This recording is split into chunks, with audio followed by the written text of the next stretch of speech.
అందరికీ నమస్తే అండి. నేను మీ వాల్మీకిజం బోయ ధర్మ ఉద్యమ సంఘ స్టేట్ ప్రెసిడెంట్ రామానాయుడు మాట్లాడుతున్నానండి. సో ఈ వీడియో చేయడానికి గల కారణం ఏంటంటే, ముఖ్యంగా ముగ్గురుకు ప్రత్యేక ధన్యవాదాలు తెలియజేసుకోవాలి. సో ఆ ముగ్గురు ఎవరంటే, ఒకరు పల్లె సింధూరారెడ్డి గారికి, సో అట్లాగే డికే అరుణ మేడం గారికి, సో అట్లాగే గౌరవనీయులు ఆదోని ఎమ్మెల్యే శ్రీ పార్థసారథ నాయుడు అన్నగారికి ప్రత్యేక ధన్యవాదాలు తెలియజేస్తున్నాను.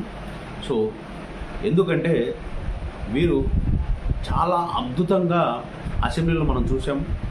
వాల్మీకుల యొక్క గోడును దాదాపుగా 60 సంవత్సరాల నుండి వాల్మీకి బిడ్డలు అనుభవిస్తున్నటువంటి నరకయాతన గురించి చాలా అద్భుతంగా వివరణ ఇవ్వడం జరిగిందన్నమాట.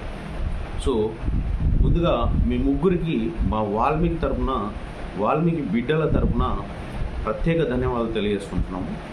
సో మేము పడుతున్నటువంటి మా బాధలు అంతా ఇంత కాదు.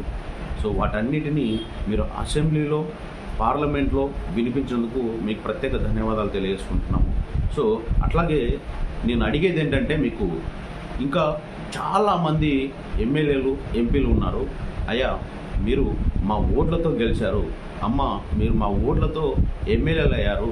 సో మీరు వాల్మీకులు ఓట్లు వేస్తేనే కొన్ని చోట్ల కొన్ని నియోజకవర్గాలలో వాల్మీకి ఓట్ల కీలకమయ్యి మిమ్మల్ని అక్కడ ఎమ్మెల్యేగా, ఎంపీలుగా కూర్చోబెట్టడం జరిగింది. మీరు ఈ విషయాన్ని మర్చిపోతున్నారు. మా వాల్మీకుల ఓట్లు మాత్రమే కావాలి. మీరు మా వాల్మీకి బిడ్డల సమస్యల గురించి ఎందుకు మాట్లాడట్లేదు, అసెంబ్లీలో మీరు ఎందుకు నోరెత్తట్లేదు అని నేను మిమ్మల్ని సూటిగా ప్రశ్నిస్తున్నాను. సో ఆంధ్రప్రదేశ్లో ఎంతోమంది ఎమ్మెల్యేలు ఉన్నారు.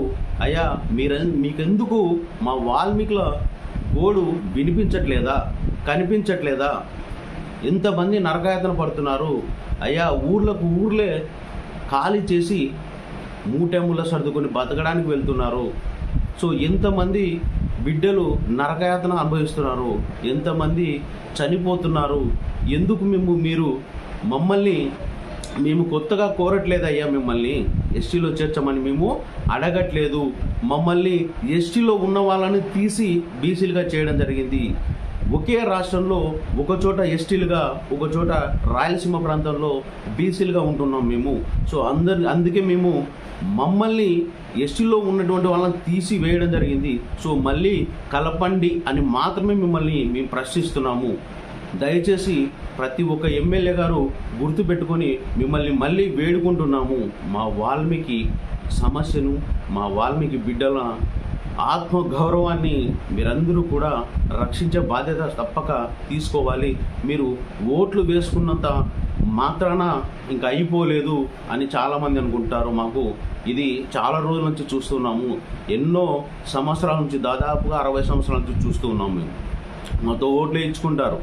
సో మీరు ఏదో మాటలు చెప్తారు, ఏదో ఎవరన్నా అడిగే వాళ్ళకి కొన్ని పదవులు ఇస్తారు, తర్వాత మామూలే అనుకుంటున్నారు. ఇక అట్లాంటివి చెల్లవు.